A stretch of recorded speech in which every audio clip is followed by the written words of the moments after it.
so much yum yum.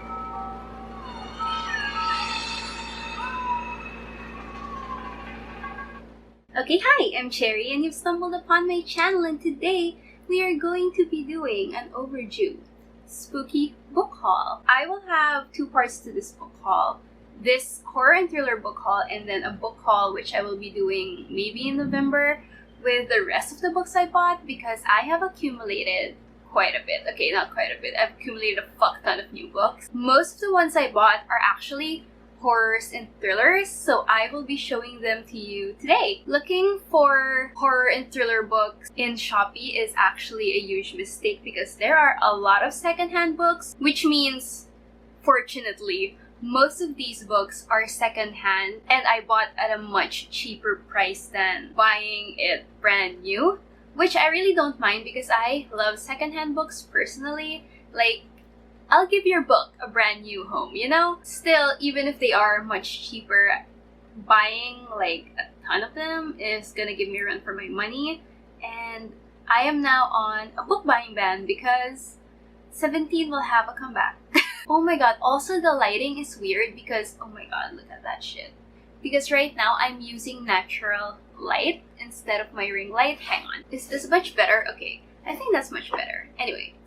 Yes. Anyway, let's just jump into the books because I think there are 16 or 17 horror and thriller books here. So let us just start. By the way, I read already some of these books because it is the spooky season and it's the right time to read them, I feel like. So yeah. Let's start with the horror books, beginning with the master of horror himself, Stephen King. I bought 3 Stephen King books. 1 more popular and then 2 less popular titles. The one I'm most excited to pick up is probably Gerald's Game, and that is because the story sounds really... I feel like it's gonna be right. So, a married couple, I think, goes to a remote cabin and then they start feeling frisky and they kind of want to be kinky this time around. So, the husband handcuffs his wife to the bed. But then the husband suddenly goes into carjack arrest. I think he has a heart attack and then he dies, leaving the wife handcuffed to the bed in the middle of buttfuck nowhere with no one around. I think this is like psychological mostly because the wife is gonna start to go fucking crazy. And there is a movie starring Carla Gugino, I think that's how you pronounce her name, but I love her and I want to watch the movie. But before that, I'm going to read the book. And then the lesser known titles I have are Thinner and... what is this? Joyland, sorry. I think Thinner is about this guy who is overweight, like severely overweight, and the doctor tells him that he needs to lose weight for his health. And then he meets like an old gypsy or something, and then the guy ends up just losing and losing and losing all this weight. I don't know. That sounds interesting. And I think this is one of the more liked books by Rachel from The Shades of Orange. She is one of my favorite horror booktubers, and I trust her judgment, so I am also excited to pick this one up. And then Joyland is a carnival horror thing. A guy applies for a summer job at Joyland, which is a carnival, and I love carnival and circus stories, so I'm excited to see where this one will take me. And then we have some queer horror, and the first one we have is something I've already read, and that is White is for Witching by Helen Oyeyemi. So this one is good for people with a penchant for both horror and magical realism, because this has quite a heavy amount of magical realism. But my favorite part of this book is probably that it's kind of a haunted house story, in a sense that we get the point of view of the house.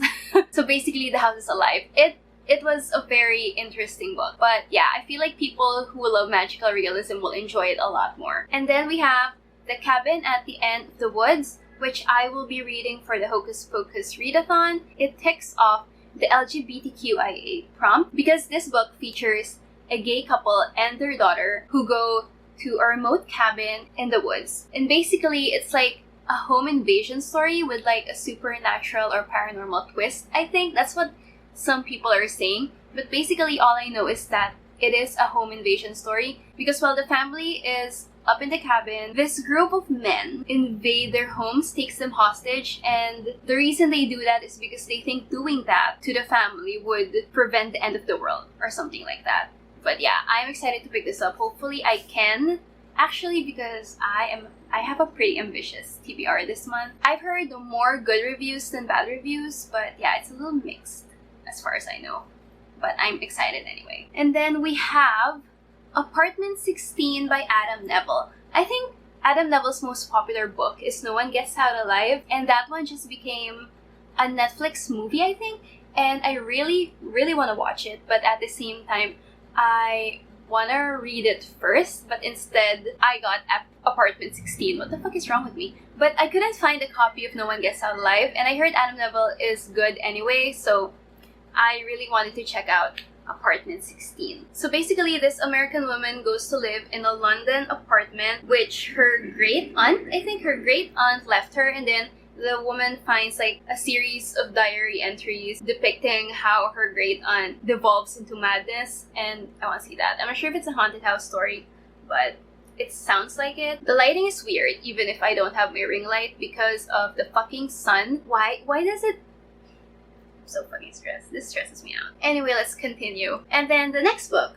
we have is The Dark Descent of Elizabeth Frankenstein by Kirsten White.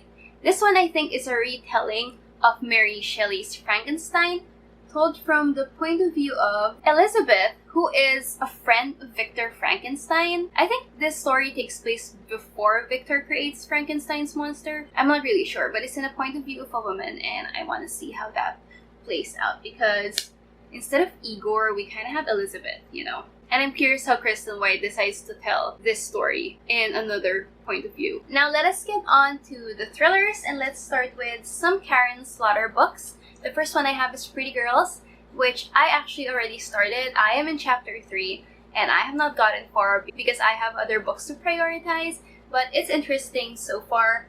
And apparently it gets really dark and twisted. This story is apparently like really triggering and really dark. Like, some people I know on BookTube says they are not going to pick up another Karen Slaughter book after reading this one. And I want to see why, because it's either a lot of people hate her, a lot of people love her. So yeah, I'm gonna go into this blind because the summary at the back of the book doesn't really say much. So, and then my other Karen Slaughter book is Pieces of Her, which is not secondhand, unfortunately. But yeah, I really wanted to read this, so I bought it before it gets sold out again. My luck sucks. So my mom always tells me to just buy it before someone beats me to it, so that's what I did. Anyway, this one is about a mother and daughter, and that was what caught my attention. So basically, the daughter knows pretty much everything about her mother, or so she thought. Because a trip to the mall kind of shatters this illusion because the mom suddenly acts violent, and it uncovers this horrific past. That's how I understood the summary, but the daughter has to save her mom from something, and she ends up following this breadcrumb trail of her mother's past, because apparently her mom has like a fuck ton of secrets. Next is the other book that I am buddy reading, but I am so behind, and that is Final Girls by Riley Sager. There are apparently a bunch of people reading Final Girls during this month, and some of them already finished, and they were like, it was okay, and it's not Riley Sager's best book apparently, but I am still gonna read it because I'm curious, and the final girl trope is my favorite horror trope. It's about a group of fine girls, and they don't meet until one of them is suddenly murdered, but it was made to look like a suicide or something. That's what I understood from the summary, and I have not gotten far. I just started. But I'm going to keep reading after editing this video, so, and I am excited to see for myself whether I like this book or not. The next book is a Gillian Flynn book, and after reading Dark Objects, I am compelled to read the rest of Gillian Flynn's works, and this one is Sharp Objects. Anyway, Sharp Objects is about this girl who gets released after a brief stay at a psych hospital, and she has to cover the murder of 2 preteen girls in her town. Sounds interesting enough. The thing is, Gillian Flynn's books have premises that are super interesting. A lot of people say this is better than... Why do they keep saying Dark Objects? It's Dark Places. A lot of people keep saying Sharp objects is better than dark places, so I will see for myself because this is also on my TBR for this month. The next one is a buddy read that I just finished recently, and that is The Lying Game by Ruth Ware. This one I buddy read with Jess from Jess the Book Freak. The thing is, it was really interesting. It started out really interesting for me, but then the revelation just kind of threw everything out the window because it was so lackluster. I was like, what the fuck even? It's about this group of girls who, back when they were in high school, started this game called The Lying Game, where they just kept lying to gain points and to see how much they can get away with. And that premise to me was so interesting. But this one ticked off the slow burn prompt for Spooktober, and they weren't lying when they said this book was. Apparently, Ruth Ware is the queen of slow burn thrillers, and I get that. And I also get why this wouldn't be a lot of people's favorites. Anyway, I'll talk more about it in my wrap-up, but I'm still glad I read it. I'll probably read more of Ruth Ware's books in the future. The next book I am very excited to read, but I did not add to any of my TBRs. But I think it's also a series, a Netflix series, if I remember correctly.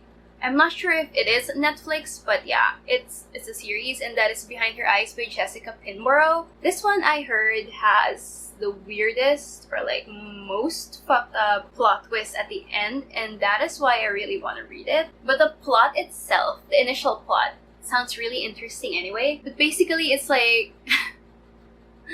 it's a vicious cycle. So basically there's this like man and a woman who meet at a bar or something, and then a wife who is deathly afraid of her husband, and just this girl who suddenly gets thrown into this problematic couple's orbit. I love domestic shit, especially if it's fucked up, so I'm really excited to see what I think of this personally, because a lot of people did say it's gonna fuck you up. People either love the ending or absolutely detest it, and I want to see why there are so many mixed reviews. So the last 4 books are bigger books because these are mass market paperbacks, and my last 4 books are like much bigger than the others. Let's start with Behind Closed Doors by B.A. Paris. This one is another domestic thriller, I'm pretty sure, and I don't know, I feel like I'm drawn to like domestic thrillers or like couple drama and that is why I have a tendency to like lean towards them. So basically this is about a couple who is literally inseparable, and they look perfect on the outside, very ideal. The guy is handsome and wealthy, the girl is elegant and gorgeous. They're like the perfect pair, and people think it's like true love or whatever, but maybe the reason they're inseparable is actually because they're hiding something behind closed doors. And I'm excited to see what that is. The next one I've talked about in both my Spooktober and Hocus Pocus Readathon TBRs, and that is The Mirror Sisters by V.C. Andrews. I feel like everyone knows who V.C. Andrews is, and if you don't, she writes a lot of fucked up stories. I've wanted to read for years another V.C. Andrews book, because I read one like years ago but never finished it because I'm an idiot. It wasn't a DNF, or at least not a DNF on purpose, and I don't know where it is now. So I was like, okay, you know what, let's give V.C. Andrews another try. This one is about identical twin sisters who are inseparable. I feel like I'm also drawn to those type of stories. Growing up, they were homeschooled all their life until they reached high school, and they were enrolled into an actual school. But then one half of the twins starts venturing into the dating scene, and the other has to like pursue her own path of independence. But being inseparable is like a fate worse than death. I'm not sure if this one can be considered a thriller, maybe more of a suspense. But yeah, I added it to this haul because it does seem like a fucked up or spooky read, and just the cover itself makes it like a perfect read for spooky season. So I added it here. But yeah, it's more like suspense, family drama type of thing. But if you know V.C. Andrews, then you know her books are also quite fitting for the spooky season. Next is an anticipated read, and I was so surprised that Fully Book carries the book because not a lot of people are talking about it, and that is The Girls Are All So Nice Here by Laurie Elizabeth Flynn. This book kind of reminds me of The Lying Game by Ruth Ware because I think this is about a group of girls who graduated college and then started making a whole different life for themselves, but they're hiding something that happened back when they were still at school. And they get pursued by this anonymous person who threatens to spill their secrets. That's why The Lying Game kind of feels the same way. And I'm really excited for this one because I really like it when the secret reveal is a lot more than what you'd expect. So basically, it's a hit or miss at the end, and I hope this one is a hit because The Lying Game was a bit of a miss. Yeah, we'll see, and I'm excited to pick this one up one day. The last book is something that I absolutely did not know that Fully Booked will be carrying, and I bought it before other people beat me to it, and it is so fucking expensive, but I have no regrets. Or hopefully I will have no regrets after I read it, and that is In the Garden of Spite by Camilla Bruce. So this book is a reimagining. Is it a reimagining? I'm not sure. But it's about the Black Widow of Laporte. So basically it's about a woman, and then whenever she marries a man, they never see the guy again. And the town grows suspicious to the woman. She's just making ends meet, you know? She's just doing the best she can for herself because of a past trauma. And I want to see how this plays out because this is a historical thriller and I am not a fan of historical stuff. I don't know. But I love stories about historical murderesses, and that is why I decided to get my hands on this. But yes, those are all the books that I have for this spooky haul. They're all horrors and thrillers that I really want to read for the spooky season, but I feel like because of my inclination to like spooky stories, I might read them in the coming months anyway.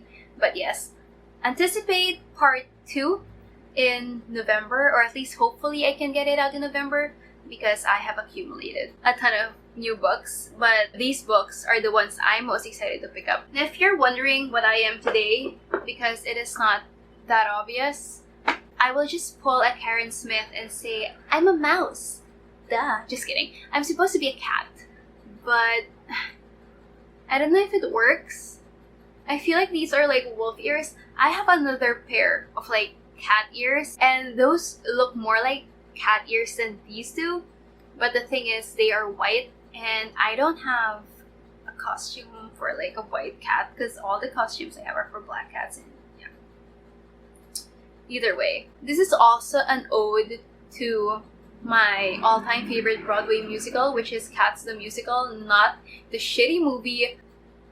I always have to add that disclaimer. The movie is absolutely terrible. Cats is a really, really weird musical, but I absolutely love it. I grew up with it. I watched it so many times growing up. But yes, those are all the books, and let's end the haul here. That is all I have for you today. Thank you so much for watching. I hope you enjoyed this video, and I will see you in my next one. Goodbye!